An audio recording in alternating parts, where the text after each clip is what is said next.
కిందనే owner aunty వాళ్ళు ఉంటారు. ఇంకా వాళ్ళకి కొన్ని పొలాలు ఉన్నాయి. పొలంలో పండిన పప్పు అంటే ఎవరికి ఇష్టం ఉండదు. అలాగే ఇంకా ఆంటీ ముందట ఎండబోసారు పప్పు అంతా ఏమంటారు పురుగు వచ్చిందని. ఇంకా నాతో చెప్తున్నారు, ఈ పప్పు నేను అమ్ముదాం అనుకుంటున్నాను, కిలో కిలో తీసుకోండి అని అంటున్నారు. ఇంకా నేనేమన్నాను, సరే అని చెప్పాను. నెక్స్ట్ డే సూపర్ మార్కెట్లో తీసుకున్నాను. ఏంటక్క అక్కడ తీసుకుంటా అని చెప్పి మళ్ళీ ఇక్కడ సూపర్ మార్కెట్లో తీసుకోవడం ఏంటి అని అనుకుంటున్నారా? అసలే మా ఓనర్ అంటే పెద్ద పిసినారు అన్నమాట. ఎంత పిసినారు అంటే ఆ పప్పు పురుగు వచ్చి ఇట్లా తుట్టలు కడుతుంది కదా, అలా కట్టిన తర్వాత అమ్ముదాం అనుకుంటుందంట. ఎలా ఉంటుంది మీకు ఇది చెప్పండి ఒక్కసారి. ఆ తుట్టలు కట్టిన పప్పుకి మనం మనీ ఇచ్చి తీసుకోవాలా? అదే మనీ బయట సూపర్ మార్కెట్లో ఇస్తే ఫ్రెష్ పప్పే వస్తుంది కదా. మీరేమంటారు మరి కామెంట్స్లో చెప్పండి. ఇక్కడ సూపర్ మార్కెట్కి వెళ్ళి వచ్చేసరికి నాకైతే ఆయాసం వచ్చేసింది. ఆ కవర్ మోసుకొచ్చేసరికి ఇంకో కవర్ మా వారి చేతిలో ఉంది. ఇంతకీ మీరు సూపర్ మార్కెట్ ఫ్యాన్సా లేకపోతే డీమార్ట్ ఫ్యాన్సా అనేది కామెంట్స్లో చెప్పడం అస్సలు మర్చిపోకండి.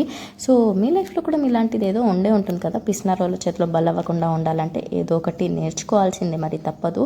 అండ్ మరి మీకు ఈ షార్ట్ నచ్చితే లైక్ అండ్ సబ్స్క్రైబ్ చేసుకోండి.